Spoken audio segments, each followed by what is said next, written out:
Bonjour, je m'appelle Alain Guidoux, bienvenue pour cette saison 3 de Voyager en distanciel avec itinéraire interculturel. Cette saison 3 est consacrée aux dates et événements nationaux dans lesquels on va retrouver des éléments de la culture ou des valeurs du pays que nous allons aborder ensemble. Aujourd'hui, je vais vous parler plus particulièrement de l'Allemagne. Nos voisins allemands, nous les considérons comme étant des gens plus particulièrement ordonnés, plus particulièrement rigoureux, mais on va s'apercevoir que ça n'est pas le cas tout au long de l'année, et en particulier lors de la période du carnaval, qui se déroule suivant les régions du 11 novembre jusqu'au mercredi des cendres de l'année suivante, c'est-à-dire pour cette année, le mercredi de mars. Alors les Allemands appellent eux-mêmes d'ailleurs cette période la 5e saison. Donc comme toute saison, ça va impacter fortement le rythme de la vie des Allemands. Donc cette période est une large période de fête, partagée par tous. C'est une tradition pluriséculaire qui est à la fois un mélange qui a à la fois des origines païennes et à la fois des origines religieuses.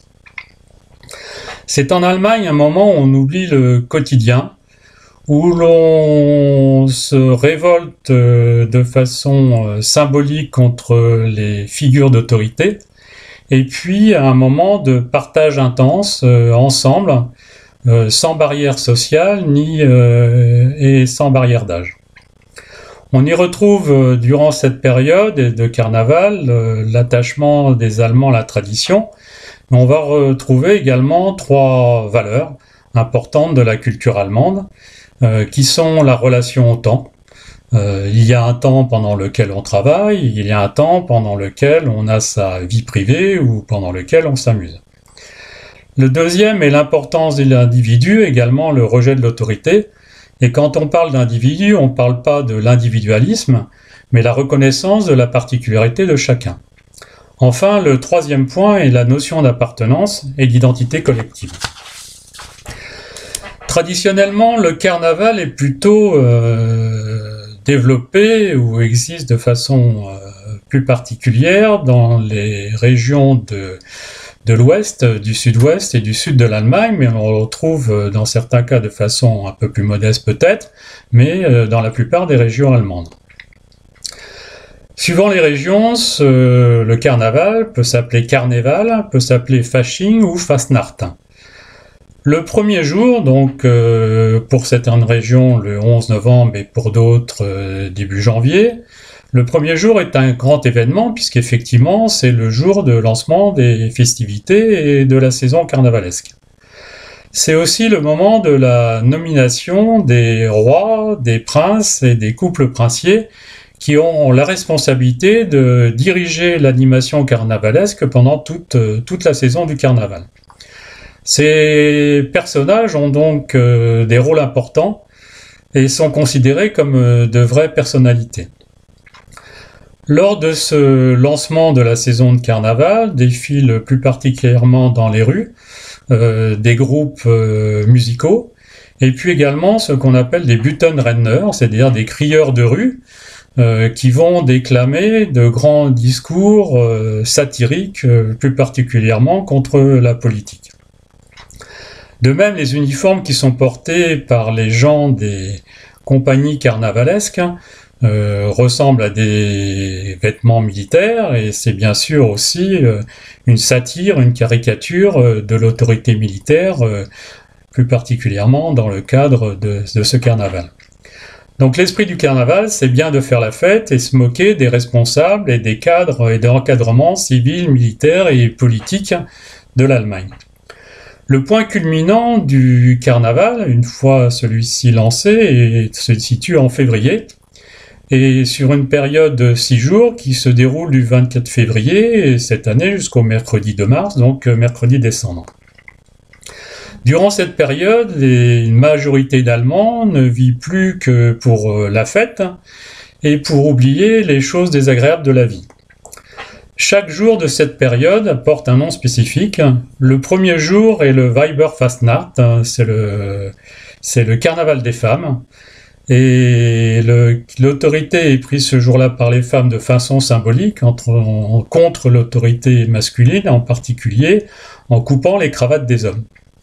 Donc il y a deux façons de faire, soit effectivement on porte une cravate un peu usagée pour se prêter au jeu, ou soit éventuellement on n'en porte pas, mais cela casse un peu l'ambiance et c'est quelque part un petit peu dommage. Par ailleurs, dans de nombreuses villes, le maire remet symboliquement les clés de la ville donc aux organisations carnavalesques. Le lundi qui suit est le lundi des roses, le Rosenmontag, et c'est le jour plus particulier du défilé des chars. C'est une grande parade festive et la fête dure jusqu'au lever du jour. Pendant cette période, la créativité, voire l'excentricité sont au pouvoir. Et chacun s'échappe de son rôle quotidien via les déguisements. Chaque village et chaque quartier organise sa propre parade avec ses propres défilés, avec en particulier soit les associations locales, soit les écoles, soit des groupes de danseurs ou des groupes de musiciens. Et puis également participe à cette animation, sont présents à cette animation, un défilé de chars, avec des figures caricaturales, des fois quelque peu osées. Les groupes qui donc animent ce carnaval lancent ce qu'on appelle des camelleux, c'est-à-dire des friandises aux spectateurs, ou éventuellement des bouquets de fleurs, d'où l'appellation lundi des roses. Les plus grands défilés pour ce lundi des roses ont lieu à Cologne, ont lieu à Düsseldorf et à Mayence. Et dans ce cadre-là, plus de 100 groupes peuvent défiler le même jour, et ceci sur plusieurs kilomètres. Même si le lundi des roses n'est pas un jour férié, la plupart des employeurs accordent des jours de congé, ce qui au vu de l'ambiance générale est une sage décision, si on voit effectivement la forme de certains employés durant cette période de carnaval. Donc le mardi ou Faschingsdienstag, bien sûr le mardi gras, c'est la dernière occasion de boire ou de manger sans limite avant le carême.